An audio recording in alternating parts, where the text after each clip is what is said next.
السلام عليكم ورحمة الله وبركاته. الحمد لله رب العالمين، والصلاة والسلام على سيد الأنبياء والمرسلين وعلى من تبعهم بإحسان إلى يوم الدين. أما بعد، قال الله تبارك وتعالى في القرآن المجيد والفرقان الحميد: أعوذ بالله من الشيطان الرجيم، بسم الله الرحمن الرحيم. ما آتاكم الرسول فخذوه وما نهاكم عنه فانتهوا. صدق اللہ العظیم. میرے محترم بزرگوں، عزیز دینی اور ایمانی بھائیوں اور حاضرین جمعہ، دین اسلام میں اللہ رب العالمین اور اللہ کے رسول صلی اللہ علیہ وسلم کی باتوں کی بہت بڑی اہمیت ہے. ایک مسلمان جو کہ اپنے ایمان میں سچا ہو، صادق ہو، مضبوط ہو، وہ اللہ رب العالمین کے کسی بھی حکم کو ٹالتا نہیں، اللہ کے رسول صلی اللہ علیہ وسلم کے کسی بھی فرمان کو اپنے پیٹھ پیچھے نہیں ڈالتا. سچے مسلمانوں کے عادات و اخلاق میں سے یہ ہے کہ وہ دین کے ساتھ وفاداری کو اپنی ثابت رکھتے ہوئے زندگی گزارتا ہے. ایک سچا مسلمان یہی کرتا ہے. اللہ رب العالمین کے احکامات پر عمل کرنا، اللہ کے رسول کے احکامات پر عمل کرنا اس کی زندگی کا شیوا بن جاتا ہے. نام کا مسلمان اگر رہے اور اللہ کے احکامات کو پیٹھ پیچھے ڈال دے، اللہ کے رسول کی سنتوں کو پیٹھ پیچھے ڈال دے، وہ غدار ہے. وہ اللہ کے ساتھ غداری کر رہا ہے، وہ اللہ کے رسول کے ساتھ غداری کر رہا ہے، وہ دین اسلام کے ساتھ غداری کر رہا ہے. اللہ رب العالمین قرآن مجید میں ارشاد فرماتے ہیں: ما آتاکم الرسول فخذوا وما نہاکم عنہ فانتہوا. اے لوگوں، اے مسلمانوں، جو رسول تمہیں دے اسے مضبوطی سے پکڑ لو، اور جس سے رسول تمہیں منع کرے اس سے رک جاؤ. قرآن مجید کی یہ آیت، اس آیت سے معلوم ہوتا ہے کہ قرآن مجید میں جس طرح سے اللہ کا حکم ہوتا ہے، اللہ کے رسول صلی اللہ علیہ وسلم کا حکم کا مقام بھی وہی ہے کہ عمل کے اعتبار سے آپ صلی اللہ علیہ وسلم کے احکامات کو لیا جائے. خود اللہ کہہ رہا ہے: ما آتاکم الرسول فخذوا، جو تمہیں رسول دے اسے مضبوطی سے پکڑ لو، وما نہاکم عنہ فانتہوا، اور جس سے رسول تمہیں منع کرے اس سے رک جاؤ. تو رسول صلی اللہ علیہ وسلم کا امر اور رسول صلی اللہ علیہ وسلم کی نہی، یعنی کسی بات کا حکم کرنا یا کسی چیز سے روکنا، یہ ضروری ہے مسلمانوں پر کہ اس کی اتباع کی جائے، پیروی کی جائے. عزیز سامعین، دین اسلام کو اللہ رب العالمین نے دنیا کے کونے کونے میں پہنچایا. دین اسلام سے محبت کرنے والے شہدائی، اللہ کے رسول صلی اللہ علیہ وسلم کی سنتوں پر عمل کرنے والے صحابہ زمین کے چپے چپے، گوشے گوشے میں پھیل گئے. اللہ کے رسول صلی اللہ علیہ وسلم کی بات کو لے کر، اللہ کے احکامات و پیغامات کو لے کر لوگوں سے ملاقاتیں انہوں نے کی، لوگوں کے درمیان دین اسلام کی اشاعت انہوں نے فرمائی، اسلام کا پیغام انہوں نے لوگوں کو پہنچایا، تعلیمات نبوی کا درس انہوں نے ساری دنیا کے لوگوں تک پہنچایا. پھر لوگ دین اسلام میں داخل ہوئے، اللہ کے نام لینے والے بن گئے اور اللہ رب العالمین کی عبادت کرنے والے بن گئے، سنتوں کی اتباع کرنے والے بن گئے. دیکھتے ہی دیکھتے دنیا بھر میں اسلام کا بول بالا ہوا، اسلام کا پرچم لہرا اٹھا، اور ساری ہندوستان نہیں بلکہ آس پاس کے ملک نہیں، ساری دنیا کے کونے میں اللہ رب العالمین نے اپنے دین کو پہنچایا. اب آپ جانتے ہیں، جہاں پر مسلمانوں کی تعداد زیادہ تھی، جہاں تعداد مسلمانوں کی زیادہ ہوئی، تو وہاں پر لوگوں نے اللہ کے گھروں کو بنایا، مسلمانوں نے مسجدیں تعمیر کی، مدارس قائم کیے، مکاتب قائم کیے، اور وہاں پر اسلامی عدالتیں قائم کی گئی، جس میں ہمارا ملک بھی ہے. ہمارے ملک میں 600 یا 700 برس تک مسلمانوں کا راج چلا ہے، مسلمانوں کی سلطنت و حکومت چلی ہے. چنانچہ مسلمانوں نے اللہ کے راستے میں اپنی بہت بڑی جائیداد کو انہوں نے وقف کر دی. اس کے علاوہ ترکستان کو اگر لیا جائے وہاں پر بھی 500 یا 600 سال مسلمانوں کی حکومت رہی، وہاں پر بھی اللہ کے نام پر دیے جانے والی جائیداد زیادہ ہے۔ عزیز سامعین، مسلمان اللہ رب العالمین کے راستے میں اپنا سب کچھ نچھاور کر دیتا ہے۔ ایک مسلمان اللہ کے راستے میں اپنا مال، اپنی جائیداد، اپنی وراثت، اپنی زمین، سب کچھ اللہ کے راستے میں قربان کرنے کے لیے تیار ہوتا ہے۔ یہی ایک سچا مسلمان۔ اور ہمارے بڑوں نے، ہمارے اسلاف نے، ہمارے قائدین نے، ہمارے پہلے والوں نے اللہ کے راستے میں اپنی جائیداد کو انہوں نے اللہ کے راستے میں دے دیا، لیکن مجھے اور آپ کو اس کا کوئی علم نہیں۔ ہم لوگوں کو کچھ پتا ہی نہیں ہے۔ وقت کا تقاضا ہے، ہندوستان بھر میں ہر مسلمان فرد بشر تک، چاہے وہ مرد ہو چاہے وہ عورت ہو، اس تک یہ بات پہنچانے کی کوشش کی جا رہی ہے کہ مسلمان اپنے حقوق سمجھے، مسلمان سمجھے اس بات کو۔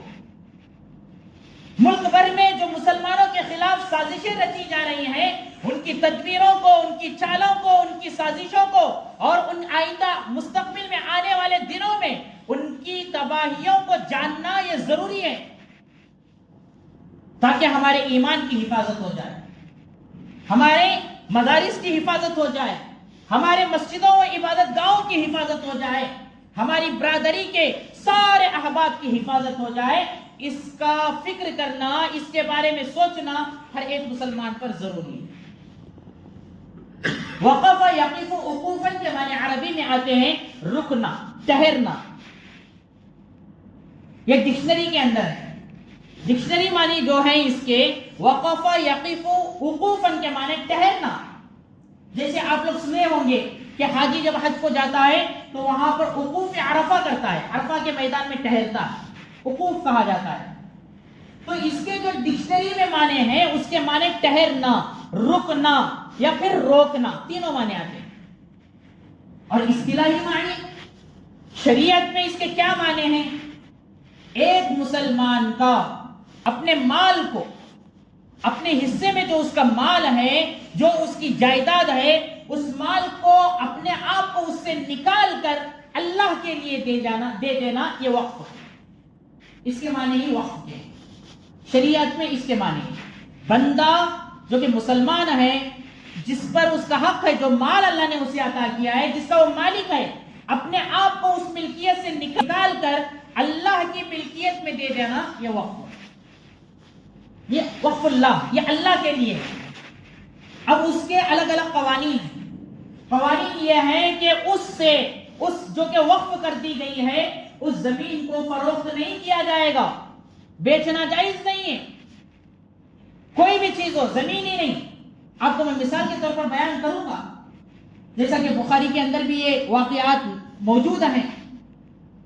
سب سے پہلے اس بات کو سمجھ لیں، مسئلہ سمجھ لیں، جو چیز اللہ کے طرف کر دی گئی، اب اس چیز کو فروخت کرنا، بیچنا جائز نہیں ہوگا۔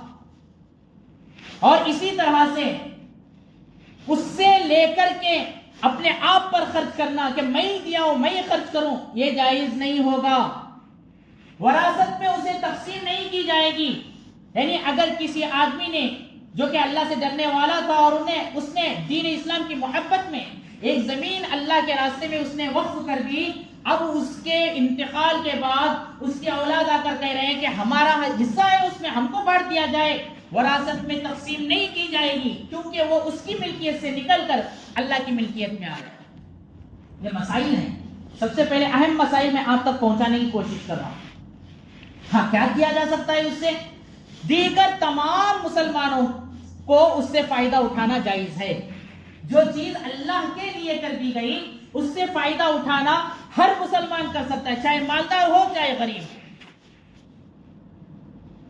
کیونکہ اللہ رب العالمین مالک الملک ہیں، بادشاہوں کے بادشاہ ہیں، اللہ کے برابر کا کوئی نہیں۔ اللہ کی ملکیت سے ہر ایک فائدہ اٹھایا جا سکتا ہے۔ یہ مسئلہ عزیز سامعین، کیا اس کا ثبوت قرآن اور حدیث سے ہے؟ جی بالکل، قرآن اور حدیث سے۔ اللہ کے نبی صلی اللہ علیہ وسلم کے زمانے میں ایک شخص تھے یہودی بڑے عالم، یہود کے بڑے عالم، انہوں نے غزوہ احد سے پہلے اسلام کو قبول کیا۔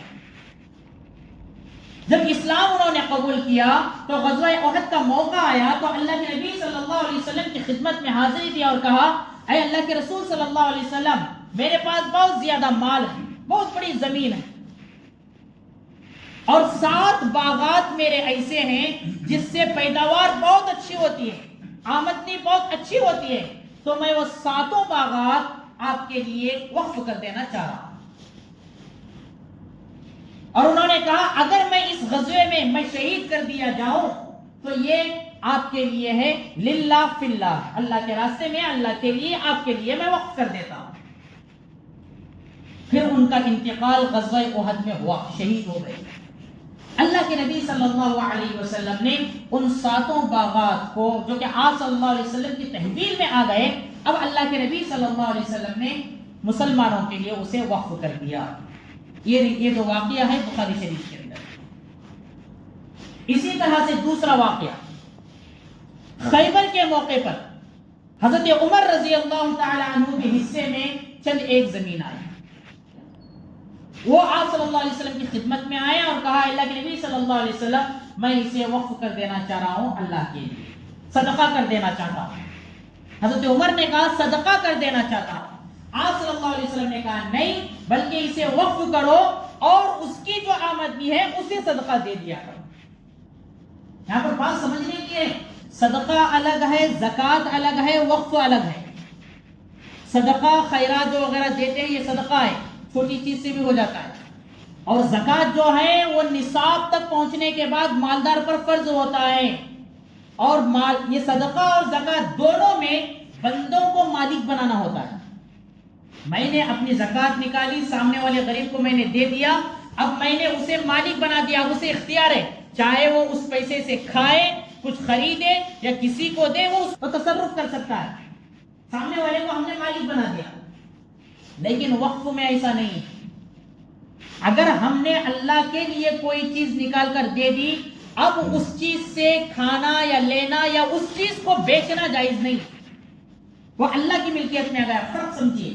اسی لیے اللہ کے نبی صلی اللہ علیہ وسلم نے حضرت عمر کو کہا کہ اسے وقف کر دو اور اس سے جو آمدنی ہو اسے نکال کر اللہ کے راستے میں صدقہ دیا کرو۔ یہ بھی بخاری کے اندر موجود ہے۔ اور اسی طرح سے حضرت ابو طلحہ رضی اللہ تعالیٰ عنہ، بہت مشہور واقعہ، حضرت ابو طلحہ رضی اللہ تعالیٰ عنہ کا ایک باغ تھا، اس کا نام بیرحا تھا، اور اس باغ سے بہت بڑی آمدنی ہوتی تھی، پیداوار ہوتی تھی، اور انہیں بہت بڑی محبت تھی اپنے باغ سے۔ جب اللہ رب العالمین کا حکم آیا کہ جنت کو اس وقت تک نہیں پایا جا سکتا جب تک ایسی چیز تم اللہ کے راستے میں نہ دے دو جسے تم دل سے زیادہ چاہتے ہو، جب تک اسے خرچ نہ کرو تم جنت نہیں پا سکتے۔ حضرت ابو طلحہ نے آپ صلی اللہ علیہ وسلم کی خدمت میں آ کر کہا، اے اللہ کے نبی صلی اللہ علیہ وسلم، میرا جو باغ بیرحا ہے بالکل مسجد نبوی کے سامنے تھا، وہ باغ مسجد نبوی کے سامنے بہترین باغ تھا مدینے کا۔ حضرت ابو طلحہ نے کہا، اللہ کے نبی، میں اسے اللہ کے راستے میں دے دینا چاہتا ہوں۔ پھر اس کے بعد اللہ کے نبی صلی اللہ علیہ وسلم نے اسے قبول کیا۔ دیکھیے یہاں پر 3 واقعے ہو گئے۔ اور اسی طرح سے حضرت عثمان بن عفان رضی اللہ تعالیٰ عنہ کے بارے میں آتا ہے، مدینے میں یہ ایک یہودی کا کنواں تھا، پانی پینے کا کنواں، اور اس کا مالک یہودی تھا۔ اس کنویں کا نام روما تھا، روما۔ حضرت عثمان بن عفان رضی اللہ تعالیٰ عنہ نے اس یہودی کو قیمت دے کر اس کنویں کو خریدا اور اس کنویں کو مدینے کے مسلمانوں کے لیے وقف کر دیا کہ اس سے فائدہ اٹھایا جائے۔ عزیز سامعین، بتائیے یہ اللہ کے نبی صلی اللہ علیہ وسلم کے زمانے کی بات میں آپ کے سامنے بیان کر رہا ہوں کہ مسلمان ہمیشہ سے اللہ کے راستے میں اپنے مال کو دے دینا چاہتا ہے۔ وہی چیز دیگر زمین کے اندر بھی پائی گئی ہے، دیگر ممالک میں بھی پائی گئی ہے، ہمارے ملک میں بھی پائی گئی ہے، اس لیے کہ مسلمانوں کی حکومت رہی ہے، اور مسلمان کی حکومت رہتے ہوئے صرف بادشاہوں نے، بڑے نے نہیں کیا، بلکہ ہر وہ مسلمان جو کہ سچا ہے، جو اللہ کے راستے میں دینا چاہتا ہے، اس نے جو کچھ تھا اس نے دیا ہے۔ ایسی ہزاروں واقعات ہمارے یہاں موجود ہیں جو کہ اللہ کے راستے میں دے دی گئی۔ لیکن میرے بھائیوں، بتانا یہ چاہ رہا ہوں کہ زمانے کو یہ بات ہضم نہیں ہے، دشمنوں کو یہ بات ہضم نہیں ہے. اس بات کو سمجھیں شریعت میں اس کا کیا مقام ہے، کسے کہتے ہیں. اللہ کے نبی کے زمانے میں، صلی اللہ علیہ وسلم کے زمانے میں صحابہ نے کس طرح سے بڑھ چڑھ کر حصہ لیا، بعد کے زمانے میں صحابہ نے کیا رد عمل فرمایا، پھر اس کے بعد سلاطین و عمراء نے اور خلفاء نے جس طرح سے اس پر اپنا رد عمل دکھایا، اور آج کا مسلمان کتنا کمزور ہے.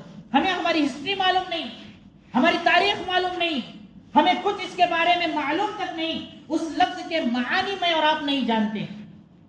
شریعت میں اس کا کیا مقام ہے مجھے اور آپ کو معلوم نہیں.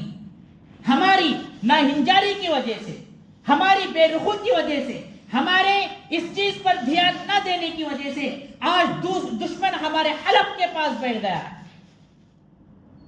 آج ہم سے ہماری جائیداد کو وصول کرنا چاہ رہا ہے، سلب کرنا چاہ رہا ہے، ہمارے حقوق کو تلف کرنا چاہ رہا ہے، اور ہم مسلمانوں کو ستانا، پریشان کرنا، یہ دشمنان اسلام کی ایک چال بن گئی. آج کا مسلمان ہمارے ملک میں محفوظ نہیں. ذرا سمجھیں، یہ جو وقف ترمیمی بل ایکٹ کا جو مناظر ہمارے سامنے آ رہے ہیں، اس کا مطلب کیا ہے؟ اس کے اندر کچھ رد و بدل کیا جائے، ترمیم کیا جائے. حالانکہ یاد رکھیے یہ مسئلہ ہے، یہ جو اوقاف جو ہوتا ہے اس کا جو متولی ہوگا عاقل ہوگا، بالغ ہوگا، مسلمان ہوگا، یہ شرط ہے. مسلمان کا ہونا ضروری ہے، اس کا متولی مسلمان ہوگا. لیکن اس کے اندر ترمیم کرنے کی کوششیں کی جا رہی ہیں، غیر مسلموں کو اس کے اندر داخل کرنے کی کوششیں کی جا رہی ہیں. اللہ رب العالمین کے احکامات میں کسی طرح کی رد و بدل، تبدیلی لانے کی کوششیں کی جا رہی ہیں جسے مسلمان کبھی برداشت نہیں کر سکتا. اور یاد رکھیں، ہمیشہ مسلمانوں کے حقوق کے لیے مسلم پرسنل لا بورڈ نے اقدام کیا ہے اور قدم اٹھاتے ہوئے آواز کو بلند کیا ہے. احتجاج کے طور پر ہو یا پھر اس کے علاوہ جس طریقے سے ہو، اس نے کوشش کی ہے. ہم مسلمانوں کو چاہیے کہ ان کا ساتھ دیں. یہ صرف ان کا کام نہیں، ہمارا کام ہے، آپ کا کام. ہم مسلمانوں میں ہر ایک کا یہ کام ہے کہ اللہ کی ملکیت کے سلسلے میں، اللہ کی جائیداد کے سلسلے میں اگر ہماری جان جانی پڑے چلی جائے. ہمارے اسلاف نے یہی کیا ہے، ہمارے بڑوں نے یہی کیا ہے. اللہ کے راستوں میں انہوں نے اپنے آپ کو قربان کر دیا. عزیز سامعین، ہمیں حق بولنے سے کترانا نہیں چاہیے، ڈرنا نہیں چاہیے. بھائی ایک نہ ایک دن موت آنی ہے، آئے گی. اپنے حقوق کے لیے لڑنا چاہیے، اور ان حقوق کو لڑنے کے لیے ہمارے پاس نالج ہونی چاہیے، ہمارے پاس معلومات ہونی چاہیے. ہمیں یہ معلوم ہونا چاہیے کہ دین اسلام میں اس کا مقام اور اس کی حیثیت کیا ہے. اگر اس کا مقام اور اس کی حیثیت میں اور آپ نہیں جانتے تو ہم اپنے بہت سارے حقوق چھین جائیں گے. لہذا عزیز سامعین، وقت کا تقاضا ہے، یہ وقت کا تقاضا ہے. آج دیکھیے، میں ہیں، آپ ہیں، اپنے گھر کے بارے میں اگر ہم سوچتے ہی رہیں اور ہمارے اسلامی تعلقات سے جتنی ساری چیزیں اس کے بارے میں اگر نہ سوچیں، ہماری نسلیں جن کو ستایا جائے گا، پریشان کیا جائے گا، غلام نوکر چاکر بنا لیا جائے گا، یہاں تک کہ ان کی عبادتیں کرنے پر انہیں پابندی لگا دی جائے گی. یہ وقت دور نہیں ہے، ذرا ہوش کے ناخن لینا ضروری ہے. لہذا پورے ملک بھر میں مسلمانوں کی ایک بڑی تعداد اور بہت بڑے بڑے علماء کرام، بڑے بڑے سیاستدان اور بہت بڑے بڑے مقام و عہدہ و منصب رکھنے والے اس کے اندر اپنے قدموں کو بڑھا کر آئے ہوئے ہیں. لہذا ہم مسلمانوں کو بھی اپنا قدم ان کے قدم میں ملاتے ہوئے آگے بڑھتے ہوئے ان کا ساتھ دینا ہے. اللہ کے لیے، اللہ کے رسول صلی اللہ علیہ وسلم کی لائی ہوئی شریعت کے لیے، اللہ کے قوانین کی حفاظت کے لیے ہم لوگوں کو قدم آگے بڑھانا ہے. اللہ سے دعا کرتے ہیں کہ اللہ تعالیٰ مجھے اور آپ کو ان تمام باتوں کو اچھی طرح سے سمجھ کر کے اس پر عمل کرنے کی توفیق عنایت فرمائے. وآخر دعوانا الحمدللہ رب العالمین.